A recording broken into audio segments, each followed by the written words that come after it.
Hi, this is Alex from PHP Academy, and this is another video tutorial for the new Boston. Now, we're going to be looking at PHP cookies. Now, you've probably heard of cookies before, maybe if you've looked at your browser settings. I mean, I'm sure everyone knows what cookies are, but how do we actually use them, and how useful are they in everyday programming, sort of on websites? Now, let me just explain quickly what a cookie is. A cookie is a piece of data, if you like, or a file that's stored with specific information, and it's unique to you and the website that you are viewing. So if you view on your browser a website that's set a specific cookie, when you access that website, depending on the expiration time of the cookie, that piece of data will be relayed. So it will be relayed from your computer to the website. So this way, websites can store data about users or about your specific preferences on that website, and it can be stored on your computer for later access. So how do we go about setting a cookie, and why are they useful? Now, some of the reasons that they can be useful for is just literally storing data that needs to be used at a later date, but for a long expiration time. You might have already looked at PHP sessions, but cookies are going to allow you to set a much longer expiration date. So sessions are closed as soon as your browser is closed and the connection is shut with the server. However, with cookies, we could store a cookie for years, perhaps. So to set a cookie, we use the set cookie function, and this takes a few arguments. I'm not going to go through every argument, but I'm going to go through three main arguments. And the three main arguments we're going to look at are, first of all, the name of the cookie that you're setting, then the value, and then the expiration date, so the time in which the cookie is going to be valid for. Now, remember when we looked at sessions, if you have looked at sessions, you did something similar to this. We had the name of the session here, and then the value here. Or rather, this is going to be called the key and the value.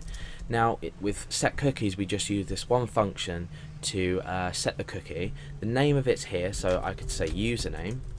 Here's going to be the value, so I'm going to say Alex. Now, the expiration time is a bit different. You need to think about this logically, and it's by default in seconds. So if, for example, I was to set a session cookie with the value of 60 here as an argument, that's going to make this cookie last for 60 seconds, and after that it's no longer going to be valid. So we can test this. I'm going to create a session cookie with the value of 5. Now, what happens when I want to, we've set this in this page, so if we come and refresh, that should be okay. Okay, so we've set the cookie in this page. Now, what happens when we want to retrieve this value in view? Now, within 5 seconds this would have already expired, so we're going to have to reset it in a minute. All we do is we say echo,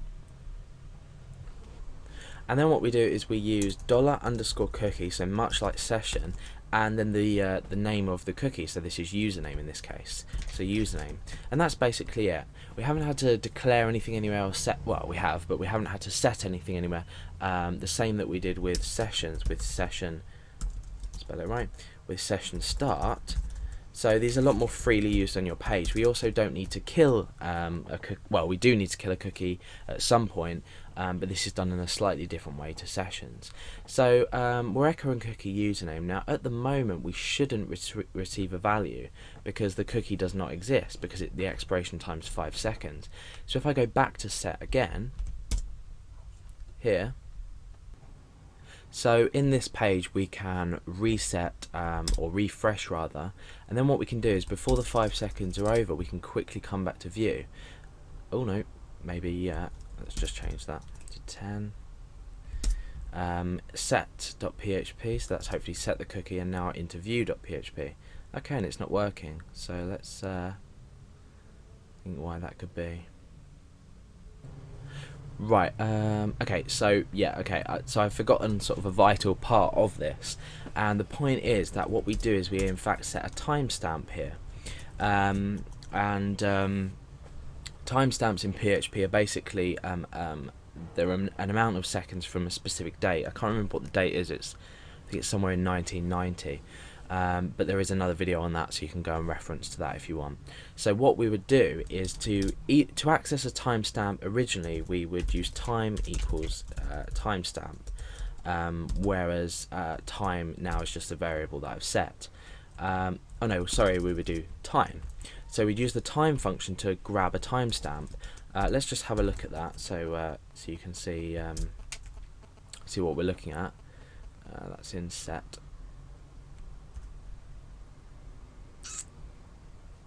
So echo that out. Okay, so we have our timestamp here, which is a long number.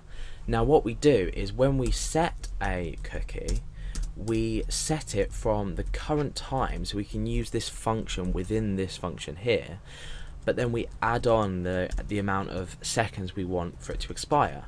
So then what can happen is we can do a check. It will automatically do it for us, but it will check against the timestamp plus 10. So it will check 10 seconds from now. So apologies for getting that wrong before, but it's just one minor thing I forgot. So let's test this out again.